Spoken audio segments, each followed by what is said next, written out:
Generation Z, with TikTok having more engagement than YouTube and 1 billion active monthly users. It's very clear that if you've been paying attention, TikTok is now taking over the world. Everyone you know and probably yourself have the app on your phone right now, and yet countries around the world are starting to ban TikTok. The US military has banned the app on all devices and the devices of their family members. And now, according to top politicians, researchers, and the CIA, TikTok now poses the greatest threat to national security. But even darker is that just in the last few months, experts have now discovered that TikTok is creating a mental illness pipeline, a pipeline that almost no one knows about. It's barely been reported on, but it's a pipeline that is affecting all of us. In fact, this TikTok pipeline is becoming so damaging that President Joe Biden was forced to announce that TikTok is now, quote, a matter of genuine concern. But how on earth could a stupid lip-syncing app become a national security threat? What makes this app so dangerous? Well, to understand this, we need to begin looking at the start of this pipeline. It all starts with the average TikToker waking up and checking TikTok on autopilot. Just a couple videos before it gets up, you think to yourself. But before you've gotten out of bed, you've been scrolling for 30 minutes and didn't even realize it. These short bursts of 30-second videos serve as noise, empty distractions that have already increased your dopamine tolerance. And this is how the TikTok mental illness pipeline begins. From the minute you wake up looking at your phone to the rest of the hours you spend on TikTok, you are constantly rewiring neural pathways that help manage your emotions, self-control, and information processing. Which is why if you have TikTok, it is destroying your attention span at a faster rate than any other social media app. A study from August 2021 found that TikTok destroys the part of your brain that inhibits self-control. But even worse, this happens to everyone. If you right now have even a limited exposure to TikTok, it only takes a few hours to make your brain addicted to the flow of videos that TikTok endlessly supplies. The same study found that this constant stream of videos damages your prefrontal cortex, and this damage is permanent, which is why it's now reported that we have the attention spans of goldfish. And when you have a low attention span, this also destroys your self-control. And studies show that when you have lower levels of self-control,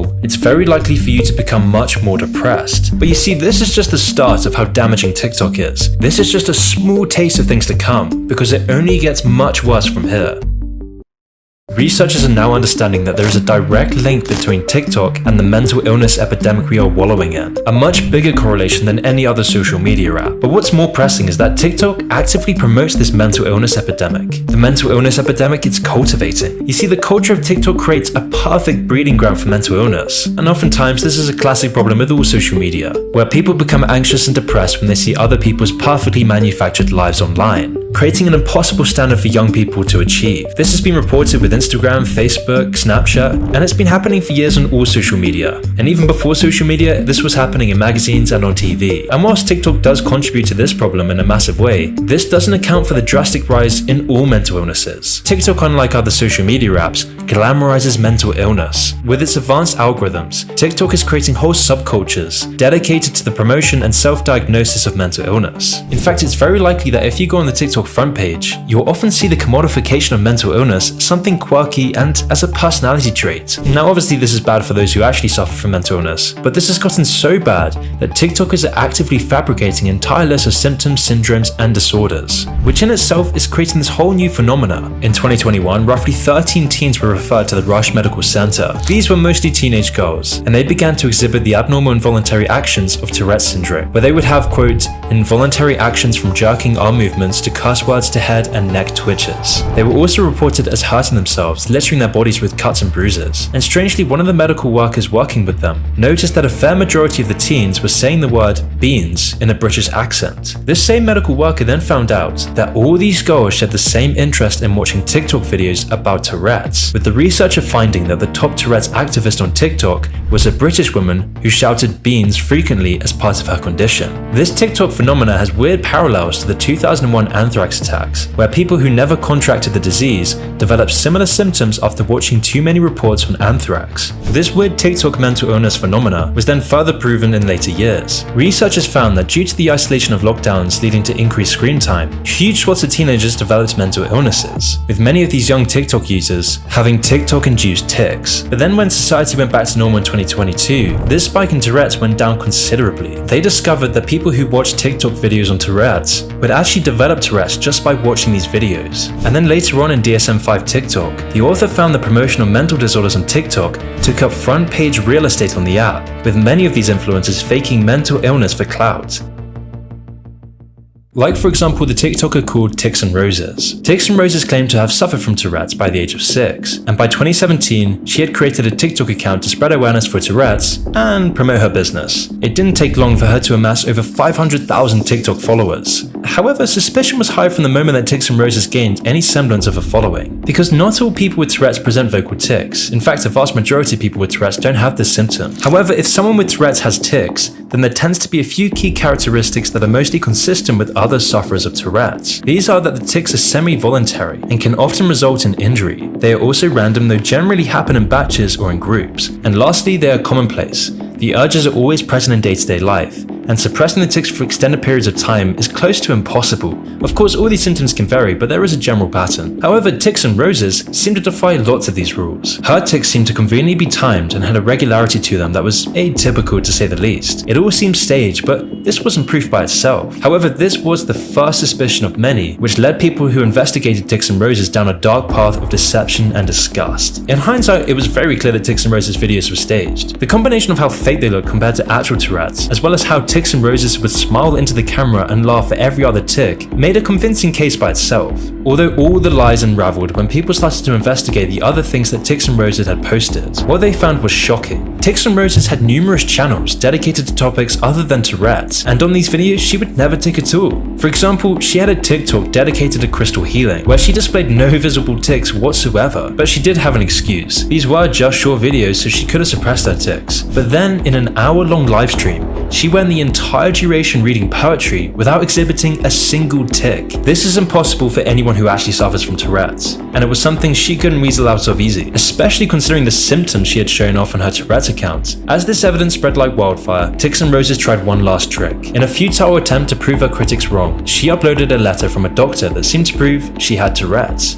However, the letter seemed off, in much the same way as her tics did. There were numerous mistakes. Some of her diagnoses were listed twice, or were left extremely broad, which no real doctor would do. But worst of all is, why did the doctor refer to her as a very pleasant 27-year-old left-handed lady? Even the logo at the top of the sheet looked fake. In fact, it matched the first Google image result, but didn't match the logo on official documents later uploaded by a Reddit user. With her web of lies falling apart and her videos being mobbed by people exposing her fraud, Tix and Roses vanished from the platform. And now Tix and Roses is just the tip of the iceberg here. The fact that faking a mental illness is any way desirable on the platform is the real problem with TikTok. You see, TikTok actively promotes these sorts of channels. And I mean, who knows at this point how many millions of young people have been exposed to content that celebrates and promotes mental illness. And then once these users are exposed to this sort of content, they are then caught in these algorithm loops that make the users mentally ill themselves. I mean, social media in general plays a huge role in developing one's identity and personality, but with TikTok, this process works in such a powerful way, where the app actively recommends these channels to exactly the kinds of people who would be most vulnerable to it. People suffering from Tourette's will see a lot of Tourette content. Depressed people will mostly be shown depressing content. People who are anxious are showed anxiety-inducing content. If the app thinks you're in the same demographic as people who engage with this content, then it will guide you towards it.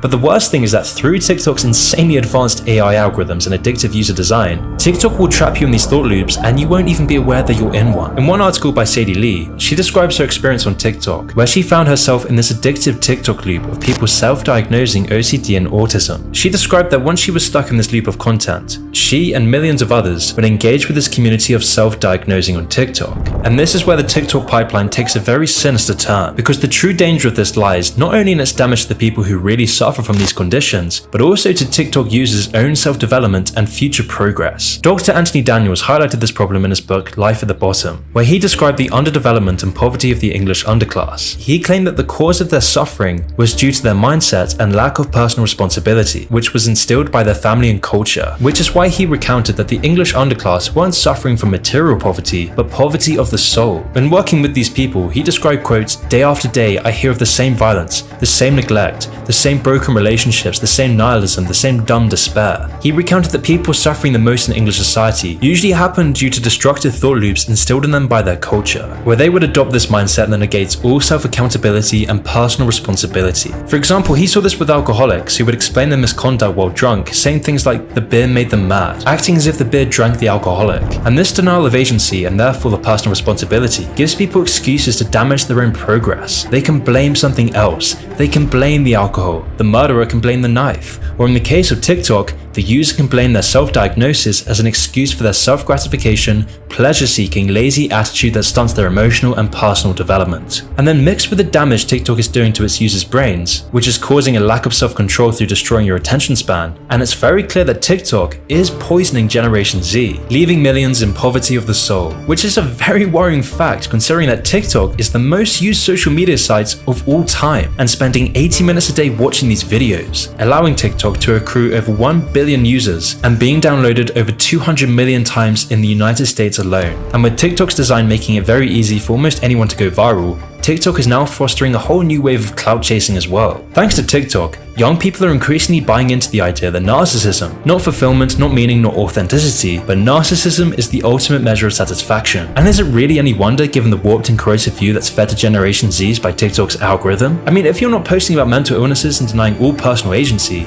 the other easiest way to go viral on TikTok is to dance provocatively, which is making TikTok a virtual meat market, all for the pleasure of horny teenage droogs and pedos. That's why if you go on TikTok, you'll be bombarded with endless insipid videos of girls shaking their ass to music. I mean, the majority of posts on the site looked like underage girls either showing off their bodies or being explicitly sexual. That's why the Charli D'Amelio's, the most followed people on TikTok having over 100 million followers, just shake their ass to earworm music, all for the creepy pleasure of horny men. And what's even worse is that most of these TikTok stars haven't even left school, but nonetheless, this is in turn incentivizing the girls watching to mimic that exact behavior, all for the chance of getting more views and more likes. And this trend couldn't be better summed up than with the rise of TikTok videos catalyzing OnlyFans success, where TikTokers lure simps to their OnlyFans pages, where these horny simps will fork over their hard-earned cash for a virtual girlfriend experience, like OnlyFans user Gothegg, who described how she used her TikTok virality to make $200,000 a month on OnlyFans in just the space of 5 months. Other top OnlyFans creators have also spoken about how TikTok has enabled them to become these hyper-affluent online stars. And this phenomenon wouldn't be happening anywhere near as quickly if not for TikTok, where TikTok is catalyzing this wave of desperate simps to hand over the money to these people who influence their everyday lives. And this trend became even darker when a Wall Street Journal investigation on TikTok found that when you said you were 13 years old and searched for OnlyFans on the app, the algorithm would bombard you with videos about adult entertainment and drugs. It's becoming very clear that TikTok is destroying Generation Z, and there's almost no way these young children can even defend themselves when they're up against some of the most advanced AI technology and sophisticated algorithms the world has ever seen. And TikTok doesn't just turn a blind eye either. These algorithms are designed to expose innocent minds to the most depraved things on the platform, and this is when the TikTok pipeline becomes very sinister. A recent study recently found that 16% of toddlers aged 3 to 4 are now on TikTok. The age restrictions on TikTok are so easy to fool that a toddler can do it, and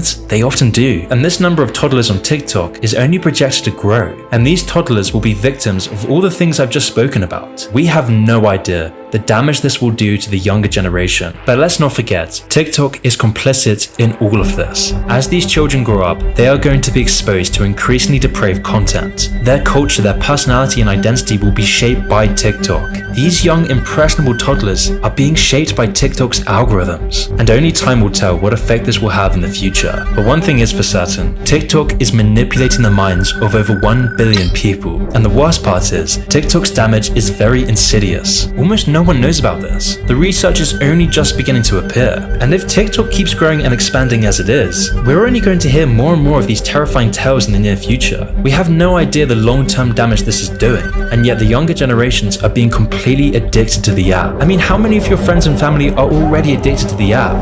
The worst part is that this pipeline is all deliberate. This is just part of a plan. It's manufactured, which is why TikTok is considered the world's biggest cyber threat. This is the part that makes TikTok a matter of genuine concern and a threat to national security, because the people who control TikTok's algorithms are the people rewiring the brains of Generation Z. They are brainwashing the youngest among us, and they are doing this on the orders of the Chinese government. That's why the Chinese version of TikTok is the complete opposite of the West. Instead, on the Chinese version of TikTok, all videos that are flagged as degenerate by the Chinese government are actively removed, and yet at the same time, the algorithm promotes videos of hardworking everyday people sharing their life and work accomplishments. And as you'd expect, these videos are generally wholesome, upbeat, and positive, with there being a literal section on the Chinese TikTok called Positive Energy to promote the Communist Party. But in the West, TikTok promotes the exact opposite. On our version of TikTok, we're bombarded with girls shaking their ass to musical earworms, where mental illness is glorified as a virtue. But then back in China, Xi Jinping's Rejuvenation of the Nation project is shielding the population from the damage TikTok does to the global population. And considering TikTok is run by ByteDance, a subsidiary of China's dictatorship, you start to realize why this app is a major cyber threat, not only for TikTok's creation of the mental illness pipeline, but also from the data TikTok is extracting from you in the process. TikTok collects biometric identifiers and biometric information. All your data, including face prints and voice prints, are being stored in the Chinese government's massive databases. As Human Rights Watch has warned in the past, the Chinese government has been collecting highly personal data for years, all in an effort to bolster its biometric database. And as the CCP gains more and more influence over the world, it's obvious to almost all world governments that TikTok is a Trojan horse.